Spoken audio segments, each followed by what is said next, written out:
Okay, just waiting for a sec. Okay, and then I kind of reached out to one mom that we haven't seen for a while, and so I don't know if she'll get a chance to pop on today or not. But it's fun how this is what is it? An evolving group, I guess. You know, we just change, and as we roll along, we pick up some new moms, and others will come in and out, and so it's kind of fun.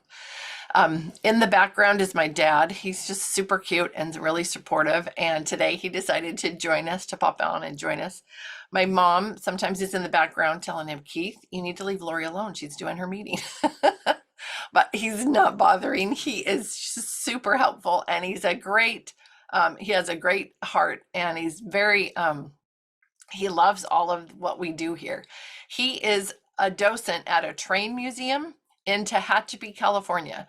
So if you are ever out this way and you want to have a great little experience, yeah, touring this little train museum and having the best tour guide, let me know and I'll set you up with him. He dresses up as either a conductor or an engineer. He'll punch your ticket, he'll take you through and do this little tour. And if you're really nice, he'll take you out to the Tehachapi Loop overlook. And if you just Google the Tehachapi Loop, you'll get some pretty fun, interesting information. It is in the train world. It's a pretty famous place. It was an engineering feat. I don't remember the amount of the climb, and I don't know if he's close enough to share that with us. But the climb, do you know, Lindsay? Oh, well, it's from Bakersfield, which is 250 feet above sea level, to Tehachapi is 4,026. And the train climbs at a 2% grade. And at the loop, as the train goes over, it climbs up the height of a 10-story building, which is about 77.5 feet, and in less than a mile radius. Okay, that's so cool. So this Tehachapi Loop, where the trains make this big climb. There's a place where people would go and stand so that they could see it, so they could view it and watch the trains as they went around. But they were just standing on the side of a road, and it wasn't very safe. Buses would go up there. They take these tour buses because people from Europe, that's kind of the biggest draw. These train enthusiasts will come over and want to see this, want to see the Tehachapi Loop. So they get off their tour bus, cross the road, and stand there, looking at this this overlook. And so a couple years ago, Dad, is that right? A couple years ago, he got involved. He thought we need to have an actual platform, a place where people can go and see this thing. Oh, and go ahead. We built it about 1.5 years ago, but it took about 5 years to get it done. Get it approved and all those good things. Yeah. Yeah. So finally there was a ribbon cutting, and my dad, dressed up in one of his uniforms, for docenting, was at the ribbon cutting and got to cut the ribbon there at the Tehachapi Loop overlook platform. Is that right? Or something like that? Yeah, it's platform, lookout, outlook. You can go to TehachapiDepot.com and look through there, and it'll show you the museum. And I think you can pick up the loop that way, or just go look for Tehachapi Loop overlook. Nice.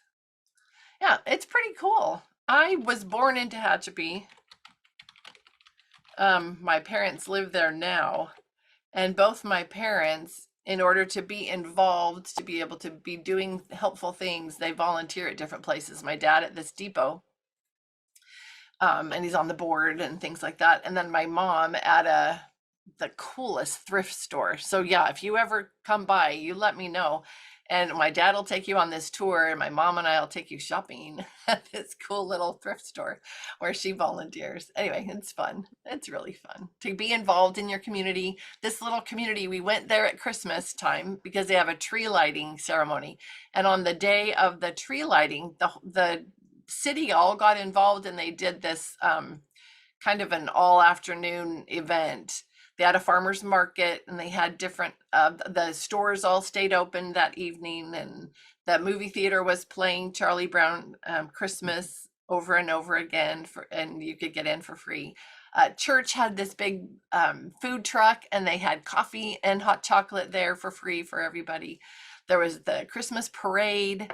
The depot has the city has this beautiful tree that goes up right outside the depot, and they have an official lighting. Santa Claus counts down. So the mayor, who is a friend of ours, does the countdown for the tree lighting and stuff. It's just charming. I took my daughter and two of her friends, her girlfriends, and we just kept saying all evening, we are in a Hallmark movie. We are completely living a Hallmark movie, because you're this little small town and all the people know each other and we're talking to each other. It was just really lovely.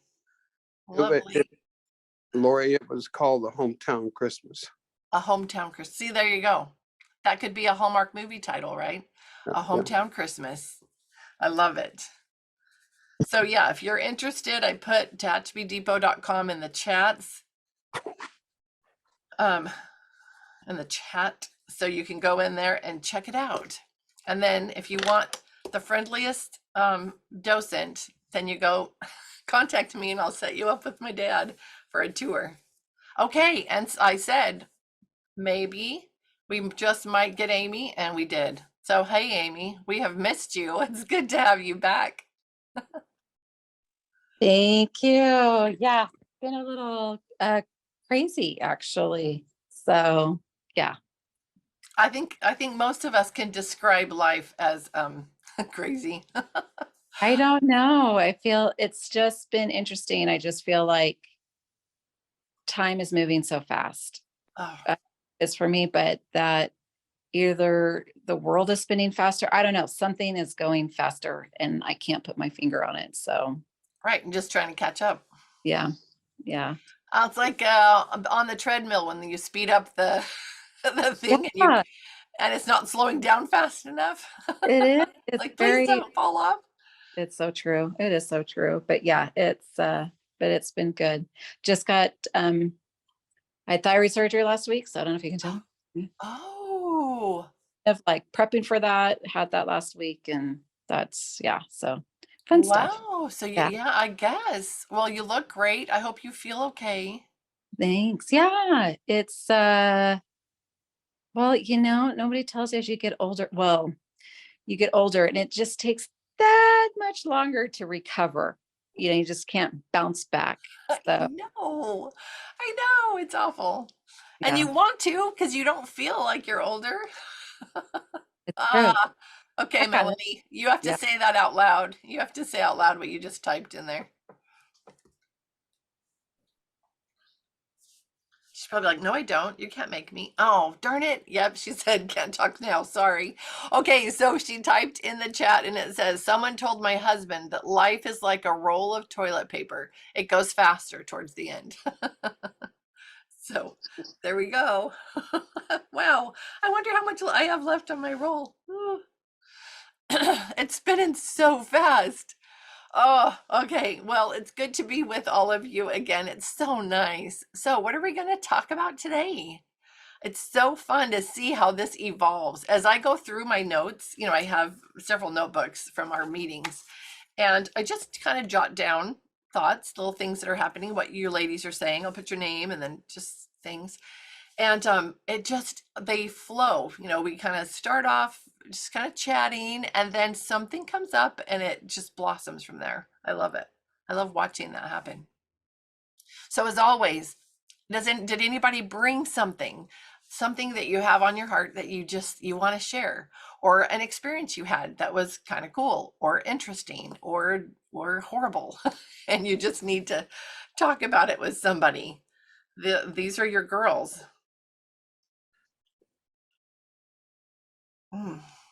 Just making sure nobody's trying to get in. Yeah. Okay, Anna. I'll share something. Oh yeah, my name's not Anna. I forgot. I I know. didn't Hi, change that. Ida. Oh my goodness, ladies. Okay, I'll change my name real fast, just so y'all know. Just so we don't get confused. In case you're confused. Okay. Anyways, so I've had quite the experience the last couple weeks. Oh, You said horrible, so I'm like, all right, fine. okay. All right, bring it. So I decided, so I'm in this co-op, homeschooling co-op, and there's my kids started in the Millennial Youth Choir, the Millennial Choir and Orchestra, MCO it's called. You guys know, familiar with that? Mhm. So my friends were like, Ida, you should try out for the grand chorus. And I was like, okay, maybe I'll try. And the choir is like in Austin is starting to grow. So I was like, I'll try. I mean, how bad can I be? So you have to like sing a hymn and record yourself singing a hymn, and then you have to sing another part, like any other part besides the melody, and record yourself singing that, and then you submit them, and then you go, you can get asked to come for like like they'll have you sing in front of them, right? Like a live audition kind of a thing. So I submitted mine. I was really nervous about it, but I was like, I'm just gonna do it. And then they sent me an email, said, thanks, but no thanks. And I was like, I'm laughing about it right now, but oh my gosh, that Oh, hurt. oh I was yeah. like, oh man. Anyways, it was ridiculous. And it kind of felt like I had all this, tension or pressure, these emotions that were just building up. And this thing was just like, oh my gosh, the dam broke. And all of Yes. it came out. And I was like, I'm really emotional about this. And I shouldn't be so emotional. But anyways, it's been interesting, like honestly, like that was super hard and I didn't like it, but also like just thinking about um because I mean like I do things that are hard sometimes, like uh speaking in church or like preparing a lesson or things like that, but I haven't like been in a job interview. I haven't like applied for anything or like had any kind of experiences like that. So this was like the first time in a long time when I had that experience, and it was like, ugh, I don't like this at all. And but then my kids, my older kids have been applying for jobs and trying to get jobs. And one of my daughters had an interview, and then they're like, we'll call you. And she's like, okay. And they didn't call, of course. Oh, And so she was like, it's fine. I don't like Panda Express anyways. But like it was really good to like I feel like because they all knew that I was doing this and I was preparing for it and blah blah blah. And so like seeing how like even just feeling the emotions of like that sucked, like, but I don't have to just be like, okay, well, like I feel like I've been on this roller coaster like for a while. It's like, I guess I'm never gonna sing again. I can't even sing to the radio. I'm not good enough to sing. And it was like all this ridiculous, like kind of, and they would be like, Mom, talking to me about choir, and I just like start to get emotional. Like, I'm just gonna excuse myself and go in the other room for a minute so I can just let out some more emotion, and then I'm gonna come back.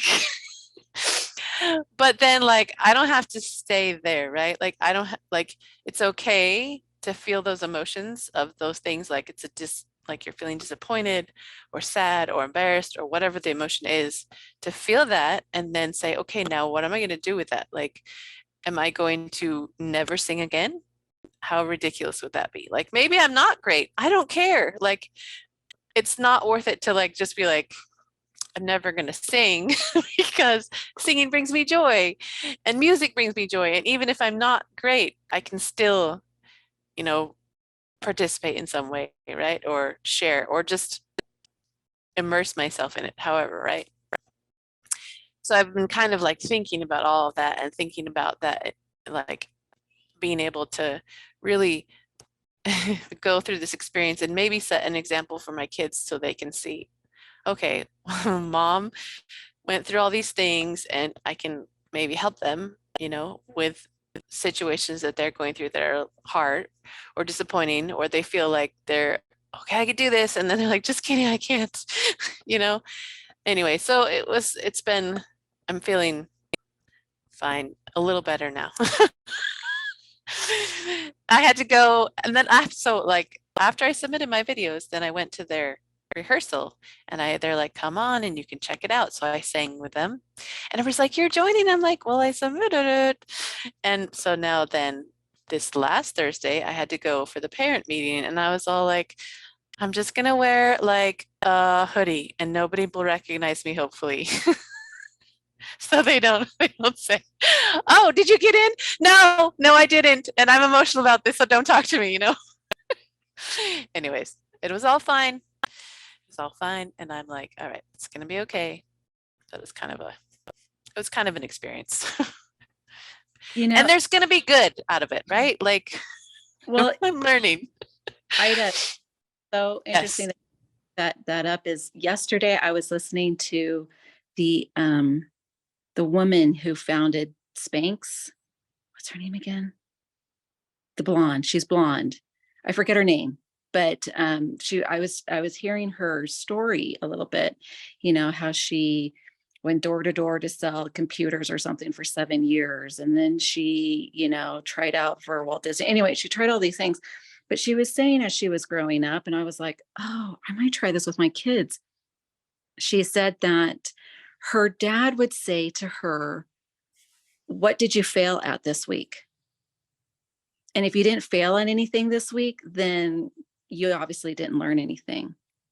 And that she said, she's like, I get that that's not a popular thing to do or, you know, whatever right now. But she said, what it helped me do is look at rejection differently.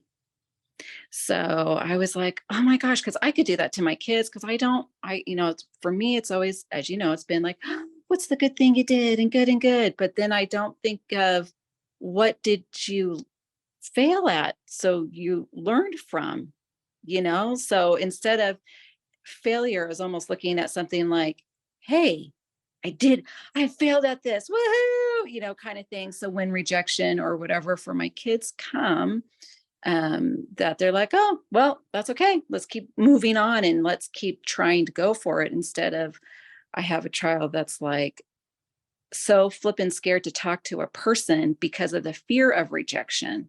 Right. And so anyway, it was just interesting you should say that, because I literally just listened to her yesterday. And I was like, oh, I love that. Yeah. I love that too. And like Amy, the thing that kind of spurred all of this too was that we had started reading this book that somebody recommended on the Well-Educated Heart page called Do Hard Things. And I don't know if any of you guys have heard of it, but it's amazing. It's really a good book. It's written by these two teen boys. They're like 17, I think, when they wrote this book. And they talk about like teens are not expected to do anything. And they're like, why? Like, there's no reason for that. And so they go through all these things in the book. So we started listening to this book. And I told my kids, look, we're going to raise the bar around here, guys. There's no reason you can't do hard things too. So like I've just been saying that to them a lot. Like, we can do this. We're going to do hard things in different situations. Like, I don't want to. I'm like, well, we're going to do it. We're going to do hard things. So some examples of that, like I told, like they have a chore to help with cooking. And I was like, we're not going to do it like that anymore. You guys are going to make a menu. You're going to make a shopping list. You're going to go shop for the groceries and you're going to cook, and I will help you. But you're going to be the one leading it because you need to be able to do that, and you can. And then like applying for the job, I was like, it's okay, Mary, you can do hard things. And my son, like he was preparing for co-op and he had this 2 presentations and all this stuff, and he waited till the last minute. And I was trying to get lunches ready and all this stuff for the next day. And I just said to him after, like, he kept like, Mom, can you help me with this? I'm like, Porter, you had a lot of time to prepare this. And now it's the last minute. And I told you to work on this before, but here's the deal. Like, you're an adult. You're not a teenager. You're not a kid. You're an adult. And you're going to have to deal with it. So you didn't prepare. So whatever you do, you're just going to have to do your best and let it, figure it out, because I can't help you right now. And I wanted to help him, but I was like, I need to just say, this is on you, buddy. You're going to have to figure it out. And so he went and did it. And guess what? It was fine. just fine, right? Like there was no real danger. He wasn't going to fail anything. Like they don't even grade him, but he didn't want to look stupid anyways. And so I've just been doing that more. So then I was like, I'm going to go and try out for this choir. I'm going to do this hard thing that's a little scary. And I'm going to set this example. And I kept saying, it's fine if I don't make it. I just want to show them I could do hard things. And now I'm like, okay, maybe there's more learning and example that I need to set here. So yes, it's good. What have I failed at today?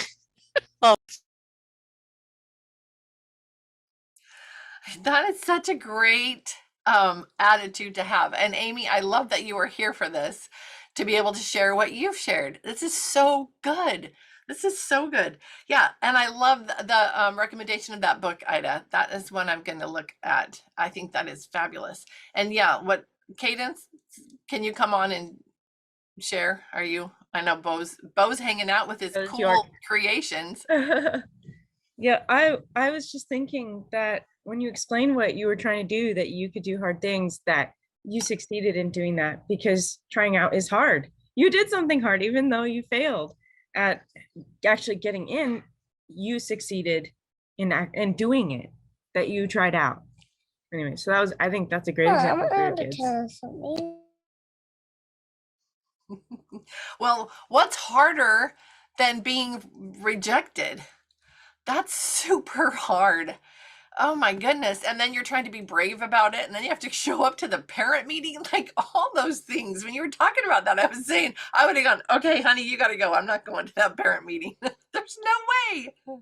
You tried. Dean's like, no, you got to do hard things, Ida.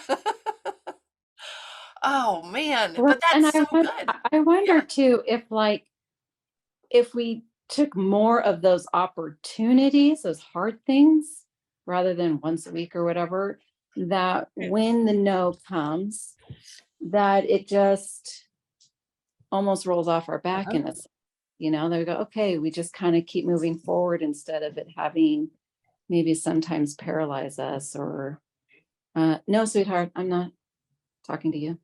And so, I think, I don't know. And I'm guilty of not looking for opportunities, to do hard things. I like my show. I'm binge watching Once Upon a Time again. You know what I mean? So it's just like, I'm not out there looking for opportunities to do hard things, but I think, I don't know, maybe I can be, in a sense. Yeah. So when the no's do come, or, that they're not as harsh, I guess. I don't know.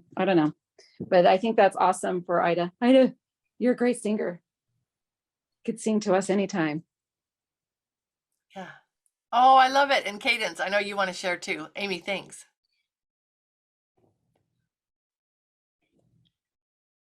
Oh, whoops. Did he You're unmute? fine. Yeah, York? but he was super quiet. Bo, you were Yeah. great. Right. Sorry, this is actually York. Oh, York, I'm sorry. Okay. Oh man, just I do wanted it to every show you. time. It's okay. Sorry, York. He wanted to show his airplane he made.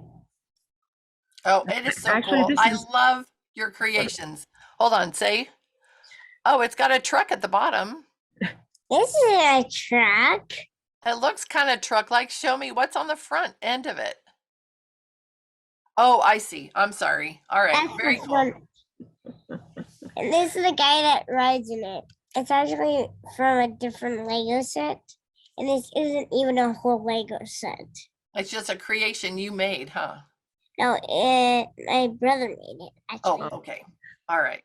So it is Bo's plane, but York, you're showing it. All right. I got There's it. another thing that comes with it. Of course there Yeah. is. Oh, that's cool too. I like it. The blankets actually fold up. Oh, York, you are so cute. Okay, so Ida, I admire you too. Cadence put in the chat that I really admire that you tried out. That is amazing to me that you did that. Yes. And Amy, I think your idea of trying hard things more often, rather than, for me, it's like once a year or something, then it wouldn't be so hard. We would have more experiences of failing or being rejected, and we would be able to handle it better. And we would just kind of say, okay, well wow, I didn't make it this time. I'm, whatever, I'm going to try again, or I'm going to try something different. And if we haven't had a lot of those experiences, then that rejection or failure or whatever is going to be super hard. And I am always saying that we don't do very many hard things anymore, and that's a shame because it's good for us. Yeah, Cadence. I just remembered something that I tried a couple years ago during COVID. Actually, I tried to put together a group of women to kind of just support each other or share things, and it didn't work out. Not a single person accepted my invitation, and I was really disappointed, and it's taken me years to recover from that. And I mean, I get where they're coming from. It was a crazy time. But anyway, but this last week I met with two people. One of them is my good friend, and the other one is another friend that I don't know as well. But I just felt like I should ask them, let's just get together and have a scripture study group, and we'll just talk about something positive we read, or like we were doing conference talks, or I shared something from a conference talk, and it was so good. And they actually came, and it was just like what I needed. And it was during the day when I could do it. There's an existing group that meets at night that does, it's like a book club thing, but it just wasn't working for me. And so I was like, well, I'll just start my own thing and maybe people will respond this time. And they did, and it was great.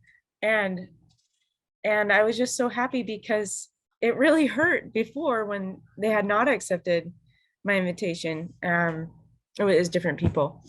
But and I shared a poem that Marlene had posted because it related to what I had read in the conference talk. But it was just so great to just kind of talk about that sort of thing. We don't really have any scripture study groups in my congregation. So I was just happy to actually be able to do that. So that's all. I love it. I love it. But it's so real that it took you time. Oops, Lindsay's here. It took you time to get over it.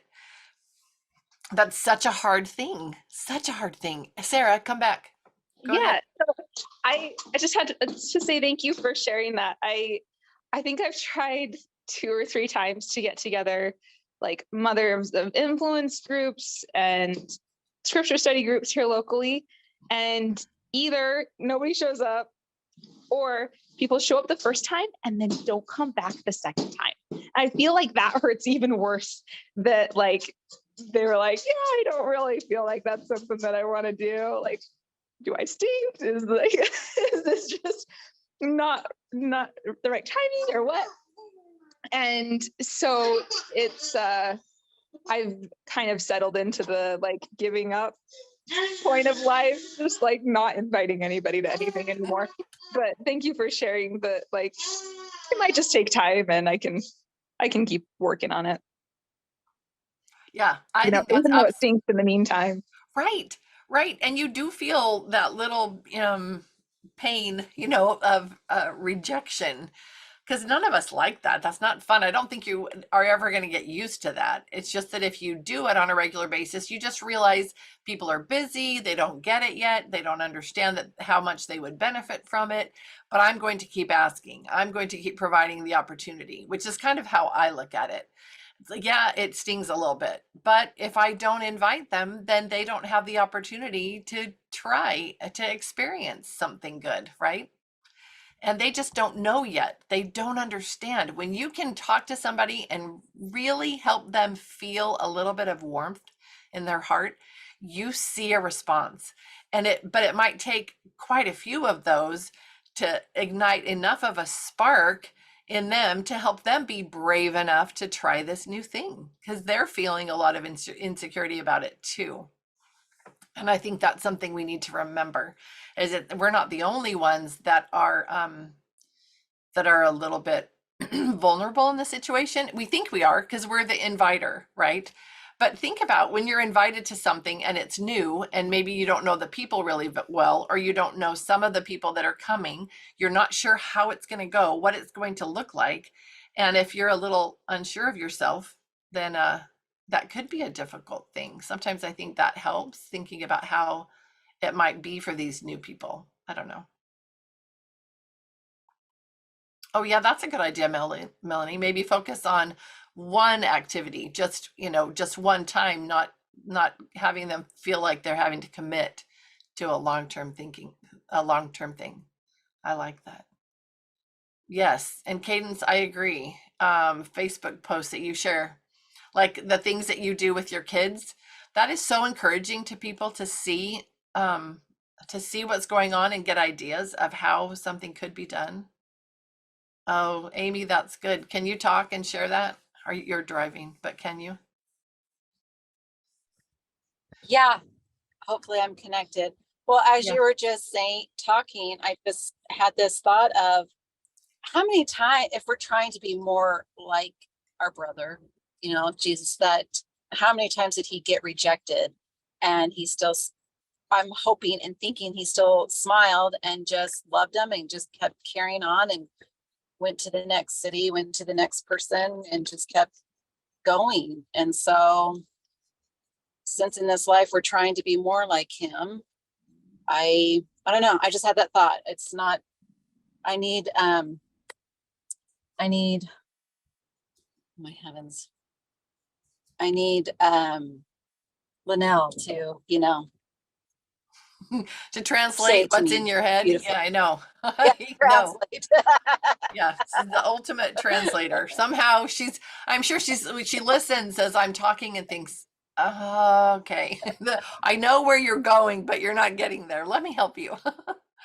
Um, yeah, okay. I think that's so true, Amy. And gosh, that's a good thing to remember. Think about, I mean, that's ultimate rejection when you think about what he has offered, what he did for us, and then, his people didn't even know him. And so many times, he gets rejected by us too. So he knows and understands those feelings. We can share those there, which I think is something we really do need to avail ourselves of on a regular basis. It really does make a difference. And yeah, Ida said, Cadence, I love your post that I see where you share things about what you're doing with your kids. And Cadence said she enjoys Ida's. That she gets ideas from her. I love that. I love that we get ideas from each other as we're out doing these things in our lives. And also, the things you're doing for you are so significant. And when you share that, when you have opportunities to share what you are doing, even the tiny little things, it makes such a difference because it gives other mothers the courage, or the hope, maybe even, it might just be the hope that if they do something like that, it could help them too. So I think it's important to share, even if you don't get a positive response. I've had so many people that I have shared with, and I get kind of that blank stare, like, why are you talking to me? Or why did you share that? I've never asked for that. I don't want that. I don't even know I don't understand. And I walk away thinking, nice, Lori, good job. Why did you do that? Why do you open yourself up to that? And yet I do it because so many times later, and it could be a little bit later or a long time later, that friend, that woman comes around and finally, is brave enough or I don't know, or desperate enough, something, that she tries the thing and then comes back and shares. And so I know it's worth it. It's just hard. So yeah, Lindsay Watkins, someone shared Well-Educated Heart with me almost a year before I was ready. Yeah, well, Lindsay shared it with me way before, and I told you, my sister-in-law, Kristen, they were both doing it, and I was at the end of my homeschooling years, and, I just thought, I don't need to get involved in it. I'm already doing a lot of those things. I don't need that, but here I am. So, yeah, so give them a chance. Let people have their multiple invitations and know that eventually it'll happen. Lindsay, do you want to, Bunting, do you want to share about your first cottage meetings? Or no, I never remember what they were called. They were called cottage meetings. Yeah. It was like before Mothers of Influence. Marlene was part of another group of women, Kimberly Fletcher, and there was these other women that were promoting liberty and freedom, and how to have meetings about that and teach our children about that. And so I started these cottage meetings, and there were like steps on how you do the cottage meetings. And I don't know, like you were there. It was like, I knew what it was supposed to look like, kind of like we kind of know how mothers of influence, like our discussions are kind of supposed to look like. And it would just go off in some, I had one person come, and what she would share was really cool, but it really wasn't what I had planned. And she would just kind of like hijack my meetings, and then it'd be over. I'm like, okay, this is fun. But I don't know, it was interesting. But I think it was just not what I was thinking it would be, and it was not the right time. And I don't know. It's just interesting. You learn, and it was like a precursor to our mothers of influence meetings. Right. Yeah. And I do think it was that. There was kind of practice and you learned a lot from it, I think. Yeah. So, all right. So now that we've gone over all these thoughts about rejection, we've all probably been like reliving our worst rejections in our heads. But it's good to I can remember share that. success. What? I can share success too. Yeah, great. Do it. So I've been working on trying to start a small group here, and like Cadence, and I'm sure several other of you, it's been like, okay, I don't know if anybody really is like wanting to come, because I invite people and then nobody shows up, or one person, or they don't come back, or they're kind of like, anyways, we had a Marco Polo group that didn't seem to work very well for the ladies in my group. They were just really shy about getting on there or something. Like it was like crickets all the time. And so I would share stuff, and then I'm like, maybe I'm being annoying. So then we just recently moved our group to Group Me, and I feel like that's been good because there's been a lot more participation. They feel a little bit more comfortable sharing things and talking and sharing experiences. And we have an official name, which is sort of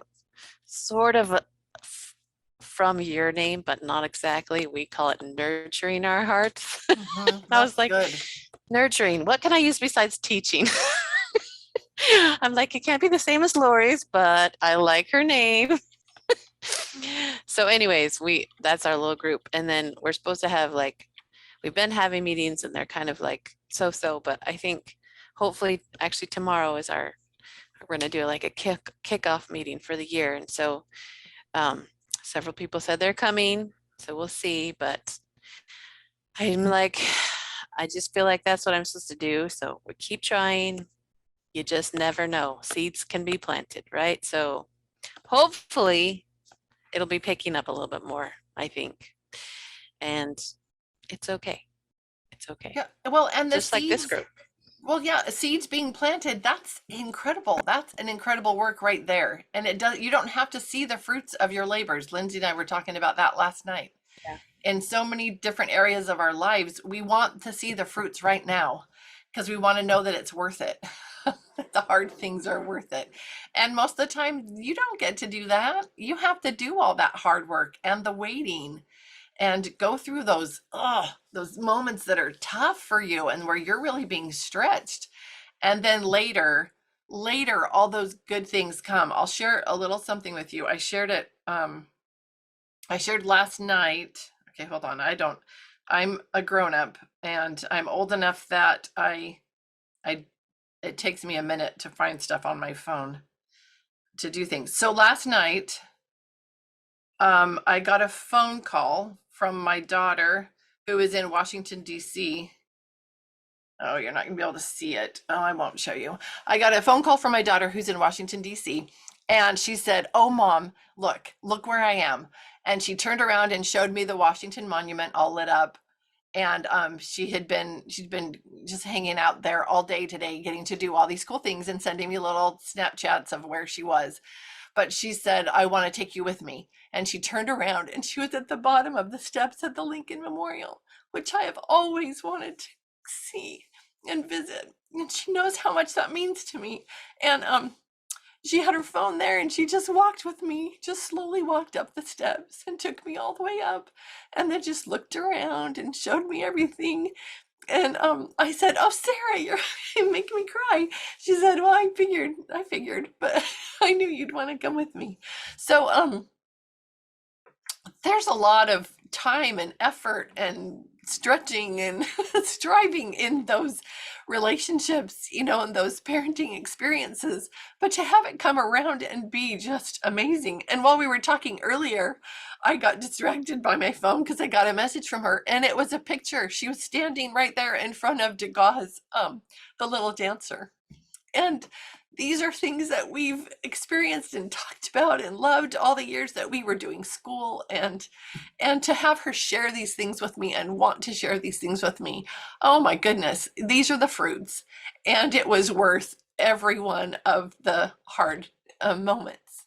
And I'm not saying hard with Sarah, just hard, just parenting moments. So do the hard things, because that's where the really amazing, wonderful things come from. So we just got to be brave enough to do it. So Ida, I love that you shared that today. I think that is so significant for us to remember, that just do it. If we feel like it's a thing we need to do it. And if it doesn't work out, we need to remember, oh, there are lessons here. The lesson must have been the important part for me.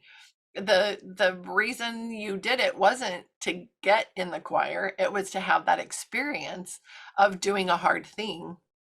Oh yeah, of doing a hard thing, and figuring out what you learned from it. It's kind of interesting too, because the counselor in the bishopric called me and he's like, "Hey, we want you to give a talk in February." And I was like, I told him, I would actually prefer if you call me the night before, because then I feel like the Spirit's going to be there to help me more. Don't give me 3 weeks. I decide. The talk that it's like kind of like about sacrifice, and he said this is the talk from conference from Elder Holland, and it's about taking up your cross or something like that.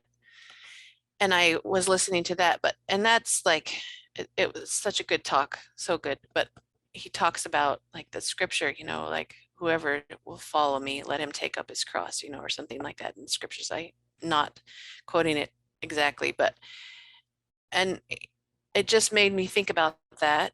And then my daughter said something to me like, "Well, I don't know if God was with me when I was going through hard things. So like, I don't know, like, can I trust him? Like, was he there? Like, these hard things were happening." And so I was having this discussion with my kids, and I was like, well, like, why? Like, are we asking the right question when we say, why is this happening? And like, we're just kind of like just talking it out, and thinking about like, well, let's look at the scriptures. Like, Christ went through hard things, really hard things, and like naming off all these people, right? They went through these really difficult things. And like, what's the purpose of our life? Like, the purpose was to come here to be tested and to grow.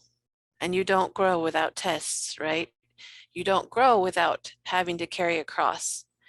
And then in that talk from that speech from Brother Wilcox, he talks about like the purpose of the atonement isn't to make up the difference between what we can do and what we need to do. The purpose of the atonement and the purpose of the commandments and the gospel is to change us, right? We're practicing to be like God. So we're going to make lots of mistakes. This is our training center for eternity. So we can decide what we want to practice, what we want to do. And that means we're going to have to do some things that are hard and difficult, just like the Savior, so that we can change. Those things change us. It's not a punishment. It's not like because it was so cool. He's like, it's the difference between, instead of because Christ paid the debt, we're not making payments on the debt. We're putting money in savings. It's a totally different purpose. Like, we're working towards becoming heavenly.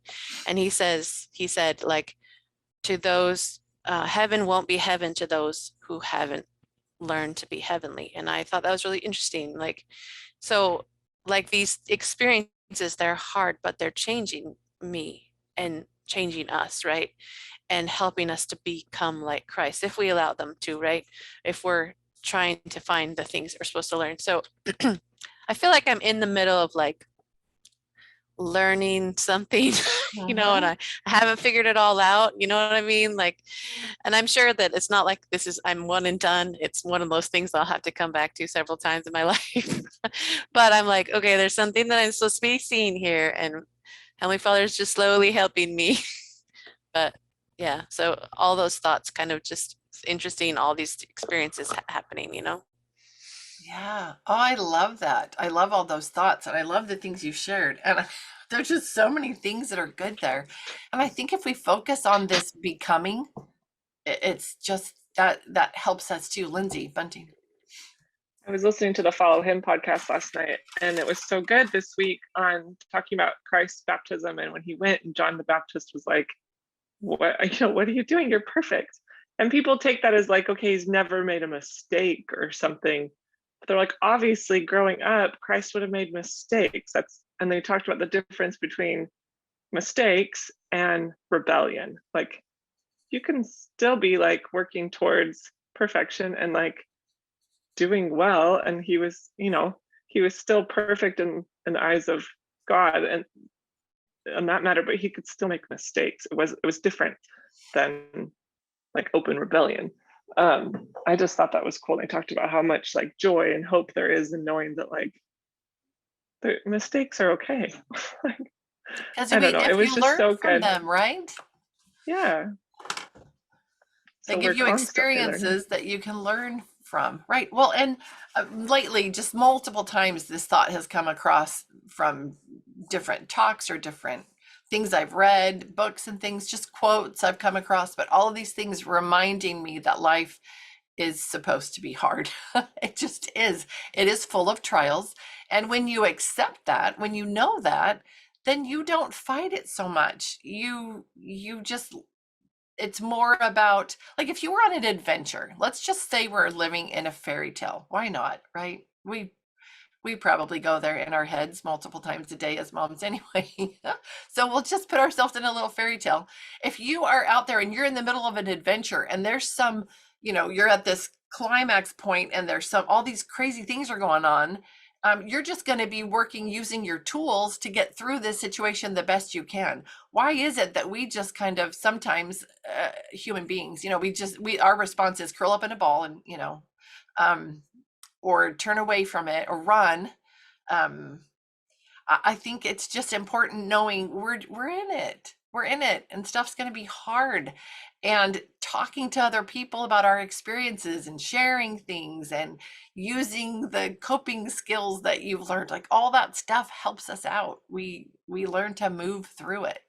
I don't know. As I've been listening to all of you talking about this, I've just been thinking about what I've learned in working through hard things. Lindsay.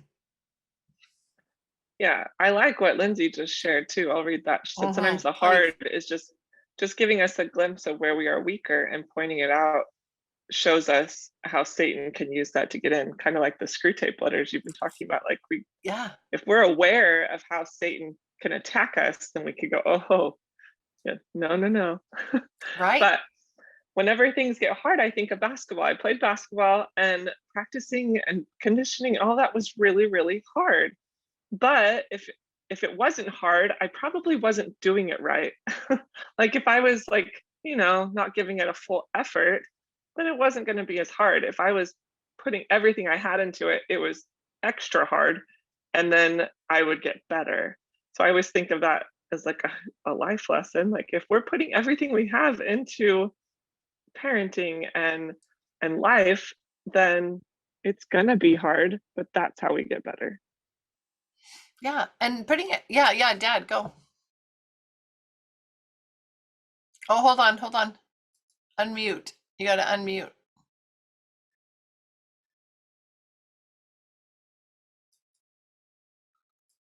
Where's your mute button? Okay. There we How's go. that? Now go. Yeah. Okay. Just thinking about Thomas Edison and making light bulbs. When he finally got the right one, he said, what what did you learn from this? He said, I learned 118 ways not to make a light bulb. So Yeah. to me, what you're talking about is totally, I have to make a decision, and it's a hard decision that's coming up for myself, whether to take a position or not take a position. And it's not always hard, and we don't always make the right decision, and we don't always win that trophy, but we've done something to do that.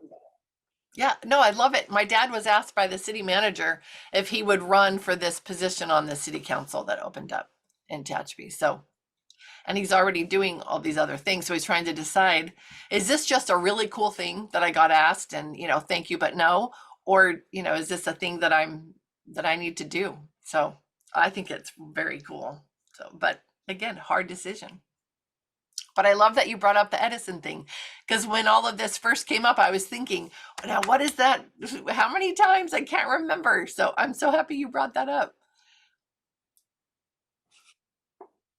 Bye, Amy. Thanks for coming. It was so good to see you. Oh, that was so good to have Amy back. I love it. Anyway, but isn't that great? Like, that 118 or whatever times, I learned 118 ways to not do it that, didn't work. I love that attitude. Wow. That's a lot of times. And it's not like he's building a light bulb. It's something new, and he's having to take steps and do all of this stuff. I don't know what you do to build a light bulb, to create that, but it's not like you just, put a different pencil stroke over here. It's a whole other thing that he's trying. Anyway, I love that. Okay. Other thoughts, sharings, ideas?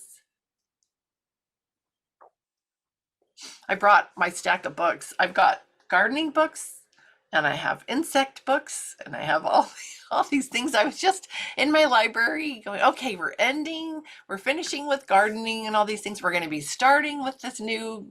I love just all the different subjects we get to touch. I think I love the rotation.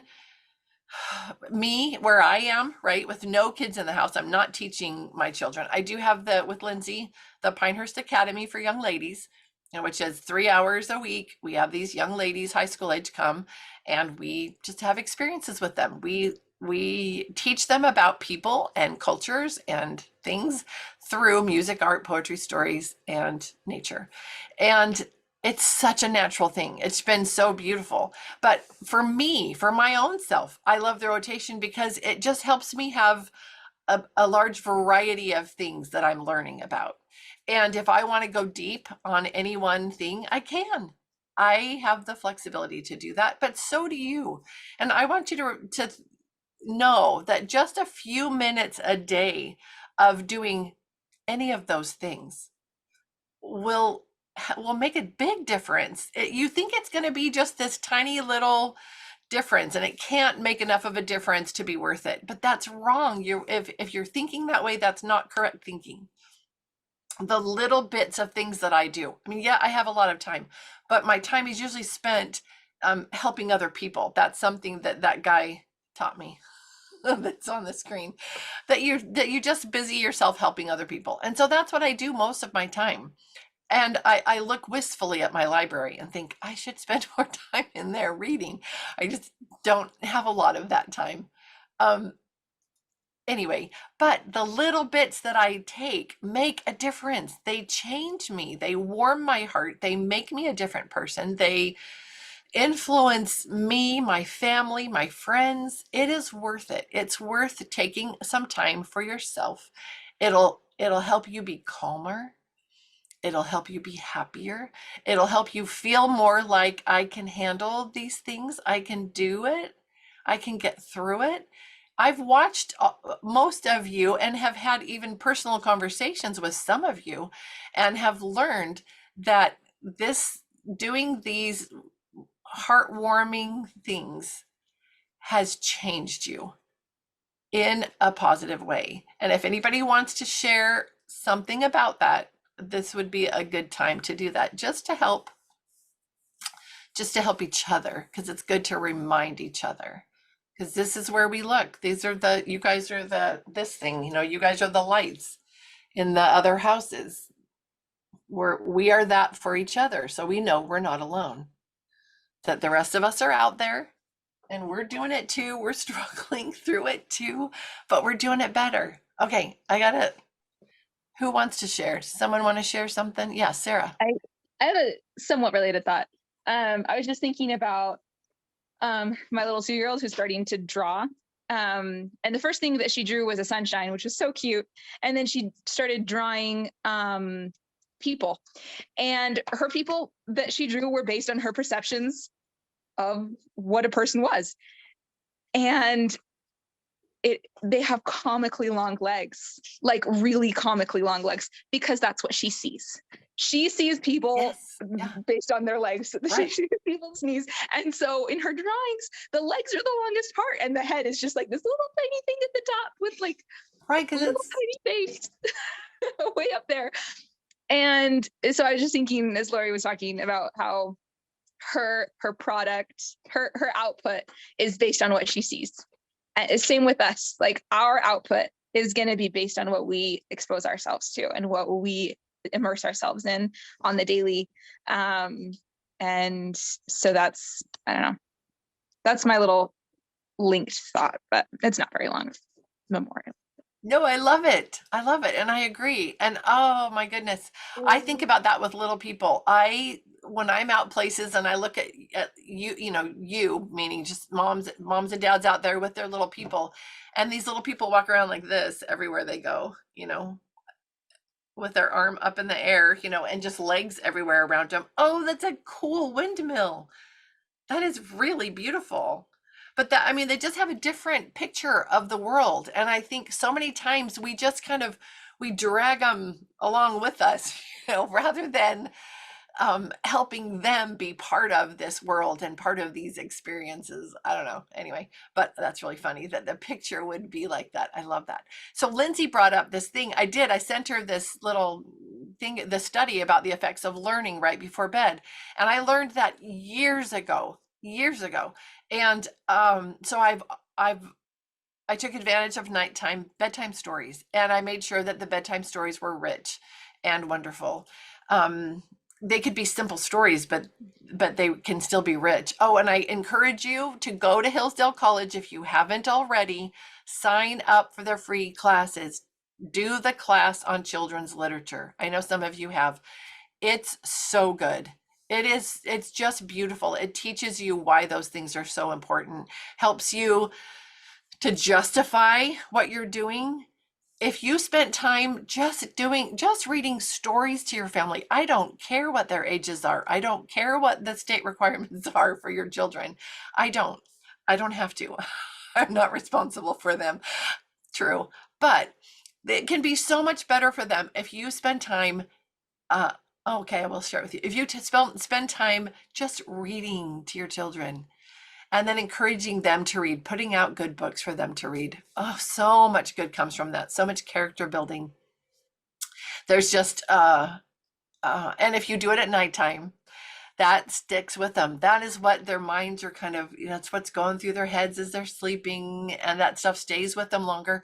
If you're studying for a test, you go over the things at night before you go to bed, because then your brain can work on that and you get that extra added benefit. Anyway, Lindsay remind me to find that study and send it to everybody. Yeah, Ida. Hopefully it's still available. It was like a story on Instagram, so I hope it's Oh still yeah. there. Awesome. Well, I'll find something. Ida, thank you. I was just gonna say, we just finished The Lost Prince, and it's so sweet, you guys. It's like such a sweet story about a relationship between a boy and his father, and just the love and respect, and that this man, that's his father, is such a good man that he has this impact on other people too, anyone that meets him. It's so awesome. And then in the same book, like the two stories are in one book, is the Little Lord Fauntleroy. I don't know if I say that right, but anyways, and we've just started it, but it's such a sweet story about a relationship between a boy and his mother. And it's so tender. And like, it's the family dynamic that you don't see, in lots of books and movies and whatnot. And it's so cool. And today, like it's kind of interesting. Like today I went to the store with my son. He wanted to get some hay for his um rabbits, and we needed to get some food for the chickens. And so he's like just being such a little gentleman. He wanted to lift the bags for me. He didn't want me to lift them, and he wanted he wanted to load them into the car for me, and he wanted to put the cart back. He's like, "I'll get it, Mom." And he was just being so sweet. And I was like, well, maybe those stories are having an impact. I don't know. But like, I mean, he's not like a bad kid or anything, but it was just like so sweet to recognize and see that he was making an extra effort to try to be loving to me as his mother, and I was like loving that I'm being able to read these stories about this little boy who just cares so much about his mother and thinks about her and other people around him. And it's really awesome. You should totally read it if you haven't. I love those recommendations, and I'm going to. I haven't read those. And I don't know if you remember, but there was a post out there a while ago from a mom, and she was talking about how she had been reading all these older books, these that have family, mother, father, all of that in them. And yes, Cadence, that version. And in the books, it's always mother, mother. They don't say mom, mama, that's always mother. And so her little one started on the playground, started calling her mother instead of mom. And it just those stories had warmed his heart such that he must have liked hearing that. And so she said the other moms would kind of look at her funny on the playground, but it was probably kind of like, oh, how did you do that? That is so sweet. But he would mother. And I just think that is so sweet. But gosh, do you see how much of an impact these good heartwarming things have on their hearts too? So yeah, Sarah, thank you for being here. All of you, I've gone over, sorry about that. Oh, but it's so important to remember that we have the opportunity to do so much good and be a good example in the good things and the successful things and in the hard things. I just continue to think about what a great example that is for your children, your friends, all of us, to see you do a hard thing and have it kind of crash and then gracefully move on. Um, there are so many good life lessons in that. I just think that's wonderful.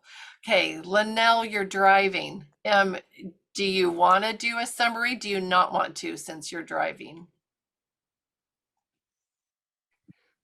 Can you hear me? Uh-huh. Okay. I'll just share a few thoughts. I'm thinking about Nathan Hale because I was reading from My America's Storybook, well, listening while I'm driving, My America's Storybook, Nathan Hale.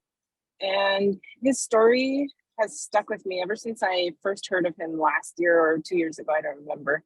If you haven't heard his story or listened to it, go listen to it. I highly recommend it. But it has really stuck with me because of his response.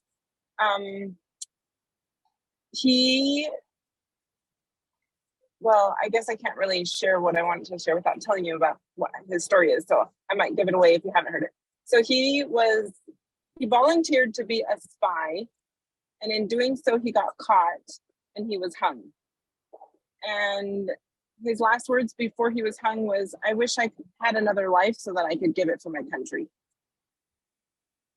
Like, who says that and who does that? Who volunteers to put themselves in that kind of position and then gives that response when they fail? So I think of what Ida was shared at the beginning that started our conversation, and I've been thinking about doing hard things, and Nathan Hale did a hard thing, and you could say he failed because he wasn't able to return what he found out as a spy. But he had this really profound attitude about that failure. And I think to myself, how do I create that type of character for myself? And how do I teach that to my children? And I think that is the work of a mother of influence, to understand how to teach those values, but also to live them first.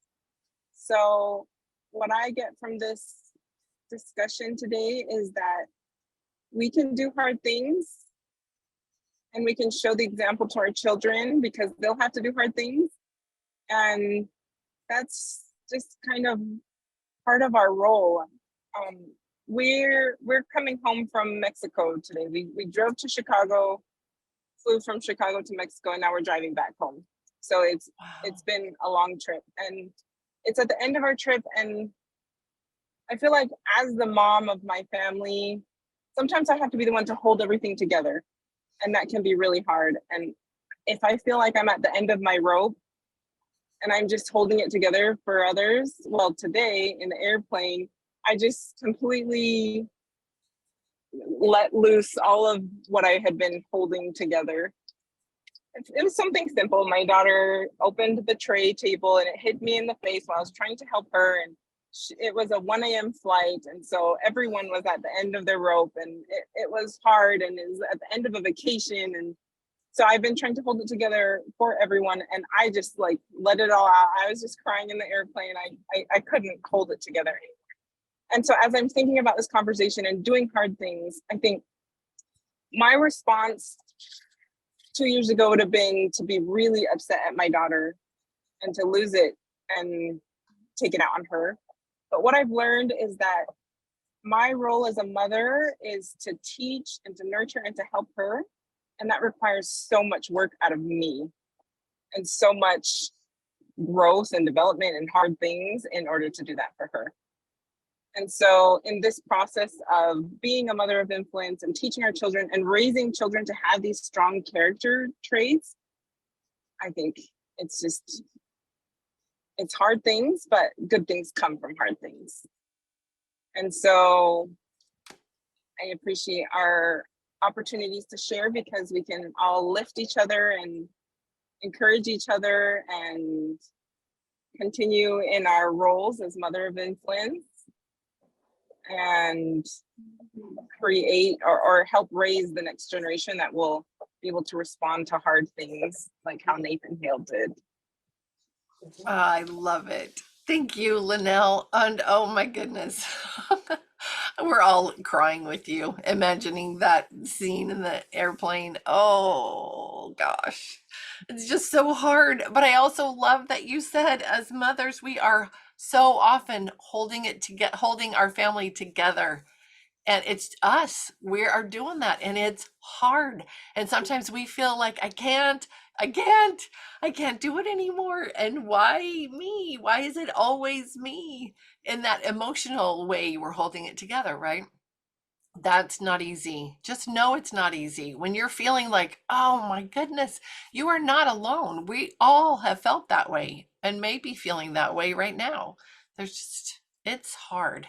It's a beautiful work, but it's hard. And this heartwarming stuff, you need it if you want to be successful doing it. It's what sustains you through it. Doesn't make it easy, but it absolutely makes it possible. So anyway, thank you, everybody. Thanks for being here. I love seeing your faces. It just makes me happy. So good. I hope you have a great weekend, a good week. Reach out to me if you want to. Feel free to do that. I always have time for you. So